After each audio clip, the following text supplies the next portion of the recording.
Hello everybody and welcome back to Screen Stars. I'm here today to review another movie, and today it is the thriller Hangman that stars Al Pacino, Karl Urban and Brittany Snow. And this is a movie that I did a trailer reaction to a good few weeks ago. And it essentially is a serial killer thriller type movie, and after watching The Snowman recently, which was a huge disappointment to me, I was ripe and ready to watch a good serial killer type cop movie.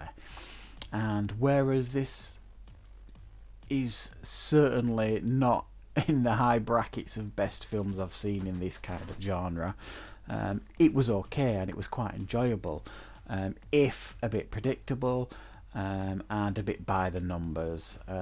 It's nothing that's going to stick in the mind, this movie. And essentially what we get here is Al Pacino plays a retired police detective who's been on the force for 36 years, and he retired.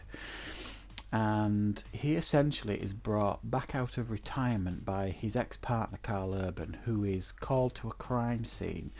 And at this crime scene there is a victim that's been hanged, and there's like a hangman puzzle on the wall, as the game, you know, where they're leaving letters.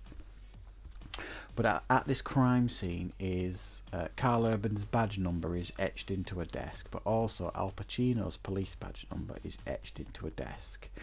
So therefore there's a connection between both Karl Urban and Al Pacino with the killer. So Karl Urban goes to see Al Pacino and asks him to come back and help him.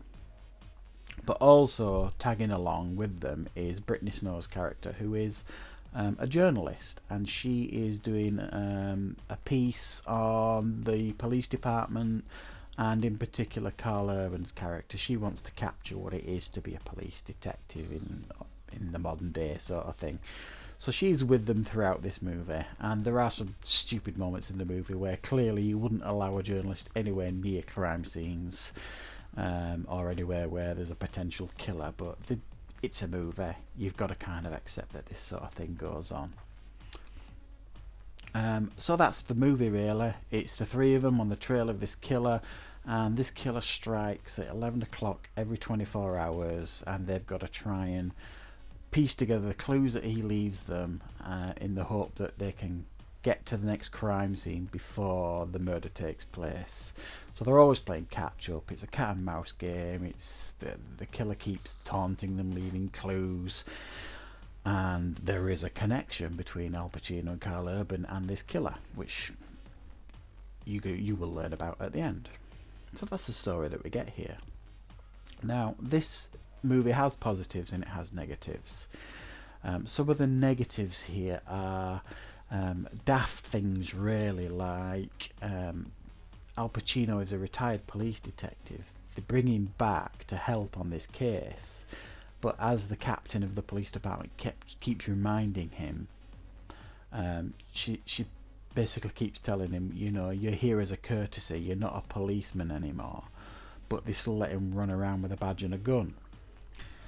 You know, he just wouldn't do it. At best he would just be a consultant, wouldn't he?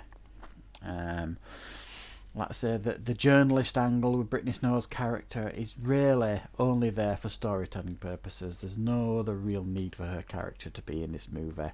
It's a bit of a waste, and you'll probably predict fairly easily what happens with her character while you're watching the movie.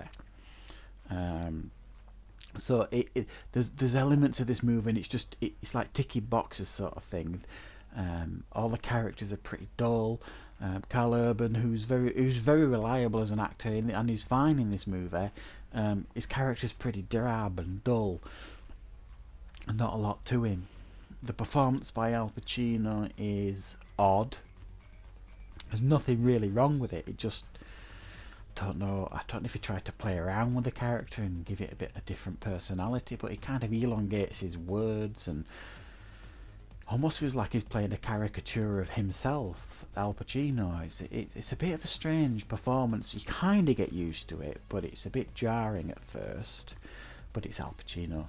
He's still great, isn't he? So the characters are all a bit dull. You don't get much about their backstories, and there's not much character development going on. It's just like crime scene after crime scene, stuff that's happening really, so there's not much in regards to that. It's filmed nice. I can't really give any complaints about the direction and the way it's filmed or edited. It's all pretty good. The serial killer is quite an original idea, original concept, but ultimately a bit of a letdown. The reveal at the end for the killer, and it's a steady watch, this movie. That's the best thing I can say about it really. You won't watch it and turn it off thinking that was shockingly bad, because it isn't. It's watchable. It's decent enough for the genre that it's in, but it doesn't stand out as anything particularly special either. Fairly average stuff here, so I'm going to give it a 7 out of 10. Nothing special, but not bad either, and a damn sight of an improvement on The Snowman, I think, anyway. So thanks for watching.